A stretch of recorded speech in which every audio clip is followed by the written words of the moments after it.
আজ আমরা পশ্চিমবঙ্গ বিধানসভার চাপড়া কেন্দ্রটিকে বোঝার চেষ্টা করব, তবে কোনো ধারণা বা মতামতের উপর ভিত্তি করে নয়।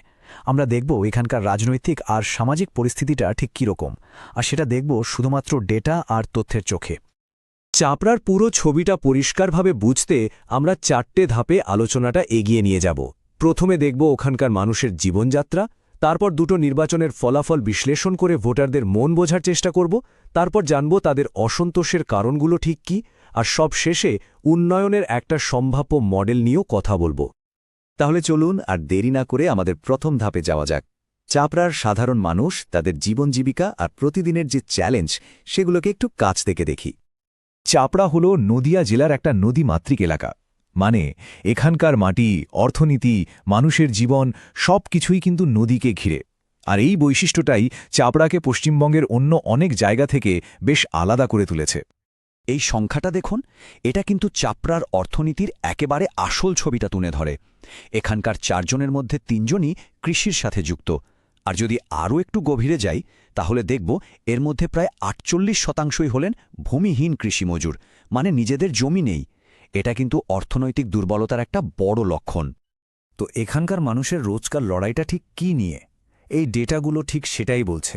দেখুন, একদিকে ভাঙাচোরা রাস্তা আর বন্যা প্রতিরোধের দুর্বল ব্যবস্থা, অন্যদিকে মারাত্মক দারিদ্র্য আর কাজ না পাওয়ার যন্ত্রণা। এই সব মিলিয়েই কিন্তু মানুষের মনে অসন্তোষ জমা হচ্ছে। যদি আমরা সামাজিক দিকটা দেখি, চাপড়া কিন্তু একটা মুসলিম সংখ্যাগরিষ্ঠ এলাকা, প্রায় 60%। তার সাথে 37% হিন্দু এবং একটা বড় তপশিলি জাতিভুক্ত জনগোষ্ঠীও এখানে একসাথে বসবাস করে। এখন আসল প্রশ্নটা হল, মানুষের এই যে রোজকার সমস্যা, এই অসন্তোষ, সেটা ভোটের বাক্সে কিভাবে প্রতিফলিত হল। চলুন গত দুটো বিধানসভা নির্বাচনের ফলাফলটা একটু বিশ্লেষণ করে দেখি। এই স্লাইডটা কিন্তু খুব গুরুত্বপূর্ণ।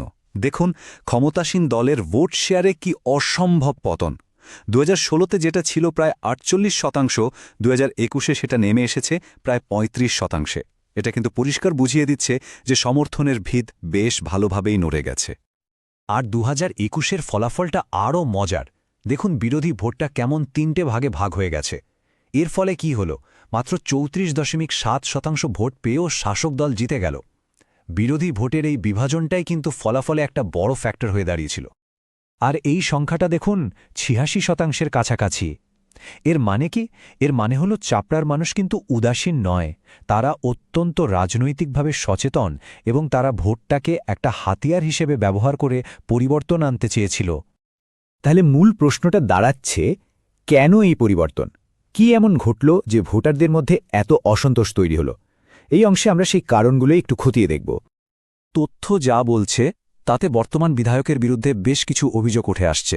যেমন, অনেকে মনে করেন তিনি বহিরাগত, কারণ তিনি কলকাতায় থাকেন।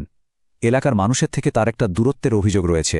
এর সাথে পরিকাঠামো উন্নয়নে ব্যর্থতা বা বন্যা সামলাতে না পারার মতো বিষয়গুলো তো আছেই।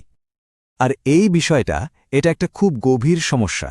স্থানীয় ভাষায় যাকে বলে কাটমানি। অভিযোগটা হলো, সরকারি প্রকল্পের সুবিধা পেতে গেলেও নাকি পয়সা দিতে হয়। এটা কিন্তু শুধু দুর্নীতির ব্যাপার নয়, এটা মানুষের বিশ্বাসকে একেবারে গোড়া থেকে নাড়িয়ে দেয়। সিস্টেমের ওপর থেকেই ভরসা উঠে যায়। শুধু স্থানীয় সমস্যা নয়, রাজ্য স্তরের কিছু ঘটনাও কিন্তু চাপড়ার মানুষের মনে ছায়া ফেলেছে। যেমন ধরুন, শিক্ষক নিয়োগ দুর্নীতি বা ভোট পরবর্তী হিংসার মতো ঘটনাগুলো। এই সব ঘটনাগুলো স্থানীয় ক্ষোভকে আরও উস্কে দিয়েছে আর শাসক দলের ওপর বিশ্বাসে একটা বড়সড় চির ধরিয়েছে। তো এত সমস্যা, এত অবিশ্বাস, এখান থেকে বেরোনোর রাস্তাটা কি? চলুন এবার শুধু সমস্যা নয়, একটা সমাধানের দিকেও তাকানো যাক। তথ্যের উপর ভিত্তি করে একটা উন্নয়নের রূপরেখা, যা হয়তো মানুষের বিশ্বাস ফিরিয়ে আনতে পারে।